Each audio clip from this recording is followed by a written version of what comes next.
Hello, my fellow YouTubers and subscribers, and welcome to my latest movie review, where today I review F1, or F1 the movie, or Formula 1, or Formula 1 the movie, whatever. There's so many titles for this thing. So, F1, this is a film based around the popular motorsport, Formula 1. It's basically motor racing, I guess. A Formula 1 driver comes out of retirement to mentor and team up with a younger driver. Essentially, that's the basic premise, but there's a little more to it as it goes along. So, F1. Now, this movie looked alright from the trailers. It looked fine. I had no real desire to watch it other than to talk about it here. And I'm not really someone who is a Formula 1 fan. I mean, it's something more that my dad loves. You know, he loves watching the Grand Prix and everything else. So, I don't really have too much of a concept of how the whole thing works, but I still wanted to see this film. And I gotta say, I was quite impressed with this movie. It's pretty good. It's directed by Joseph Kosinski, who I believe is the director for Top Gun Maverick, and it definitely has that kind of feel, an old, especially with the story, you know, an old hand coming out of retirement to train a new hand. So there's definitely similar story beats to Top Gun Maverick, and it definitely felt like it was the same guy helming it.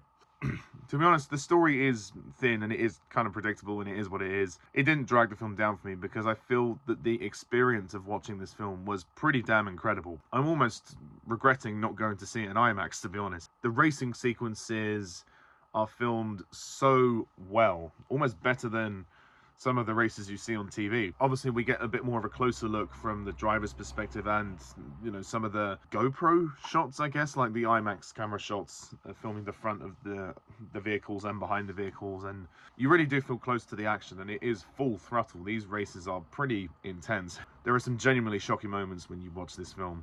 As for the cast, we've got quite a good cast. We've got Brad Pitt, who plays Sonny Hayes. Now, Sonny is the old hand who has come out of retirement to help this new guy known as Josh, who is a rookie, and he's training up to be a great racer. But obviously, as you can imagine, the two don't hit it off very well. So a lot of the film really is a two-person character piece, with them two trying to get along and work as a team in order to win the race and the championship.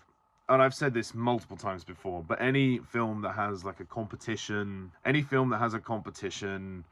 is going to be predictable, most likely, because you know that they're going to win in the end. There's only very few films that break this rule, like School of Rock. They play the show, but they don't win the show. But the whole point of the film is, the message is that you don't come to win, you just come to play a show. You come to play a great show. I wish more films were like that. I wish more films weren't so much about the characters succeeding in their championship, where this movie could have taken that approach, and it could have been just like, well, you know what, we didn't win, but we worked as a team. I mean, it's obviously it's fine. They did it how they did it. It's predictable at this point. I would love more movies to go in a different direction rather than just they win the competition all the time. So there's a formulaic approach to the story, but it works. You know, what can I say? It's a film about Formula 1, you know, it works. And surprisingly, and I let it off because surprisingly, there are a lot of moving, emotional scenes in this film. And the score is incredible. The music score from Formula 1 movie is really, really good, and it's quite moving. And you feel the struggle with the characters. You like Sonny, who played by Brad Pitt, who is struggling to come back to,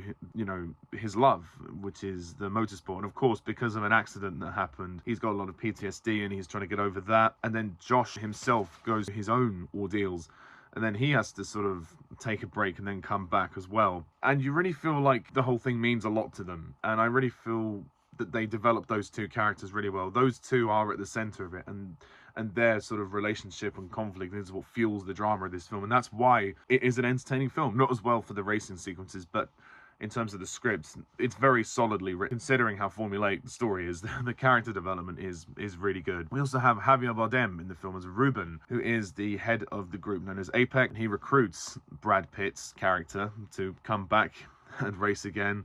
But obviously, as you can imagine, things don't go quite to plan. But Javier Bardem is very good in this film. It's not necessarily a comedic role. It's a fairly straight role. It's a fairly serious role, but he does have fun with it, and I like the fact that Javier Bardem has fun with it. And he's not playing an arsehole as well. He's not playing a villain for once, so it's a nice supporting role for him. Kerry Condon as Kate McKenna. She's Irish, and she is part of the technical team, so she helps design the cars and everything. There is obviously a romantic connection with her and Sonny, but putting that to one side, she is a good character, and she is the one that really kind of gets Josh and Sonny to try to get along. There's a really good scene in a casino where they play poker, and she's using it as a way for them to actually build bridges and to move past this rivalry that they've got. So I like her performance very much. She's a strong player in this film. Also, Sarah Niles, I'll give a mention as Bernadette, who is Josh's mother. She has some really good moments here, and I like the connection she has with her son. It's really well put together. Like, the technical aspects of the film are incredible. It's brilliantly lit. It's really well shot, and those racing sequences are thrilling. You know, I only saw it in a standard screening, and I was pretty taken aback at some of the things that happen. It gets pretty exciting.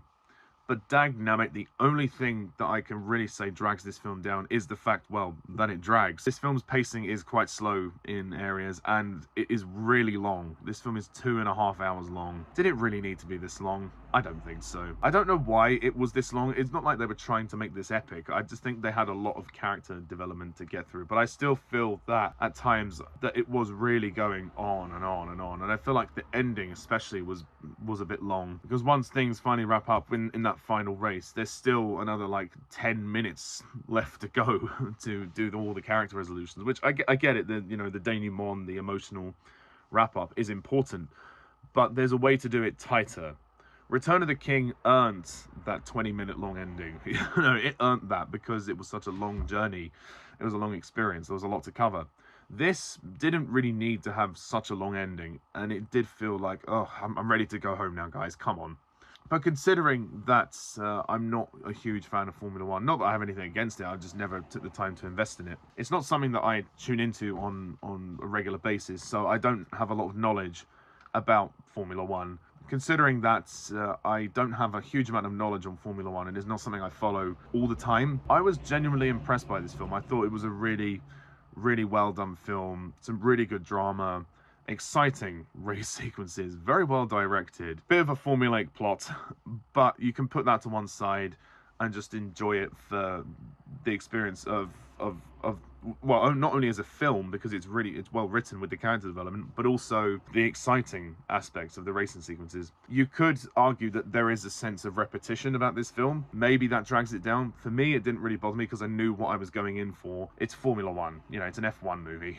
You're not going to go in expecting there to not be races. I think people would be more worried if it wasn't as repetitive as it was. I've also got to mention Tobias Menzies as Peter Banning, who is, I guess he's some kind of an investor character. We don't see him that much. He does appear kind of briefly. He's making offers to people, and they're kind of, I don't know if they're going to do another one of these films, because they sort of had a scene in the ending where they tried to tease that he might not be all he seems. I don't know if they're planning to make this a franchise, but if that's the case, then okay, interesting. So taking all that into account, I am going to score F1. I think I'm going to be generous. I'm going to give it a 9 out of 10.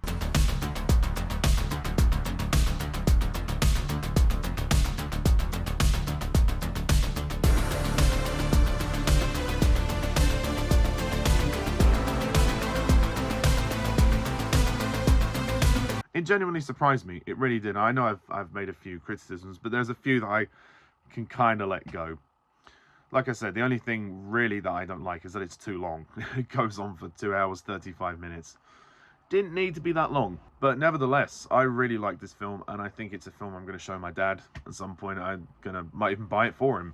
I think he'd really like it. So that's my review of F1. What do you guys think? Please comment down below. Let me know. Please hit the like and subscribe button, and stay tuned for more reviews in the future. So until then, thank you all for watching. I'm Pajak's Perspective. See ya. Bye for now.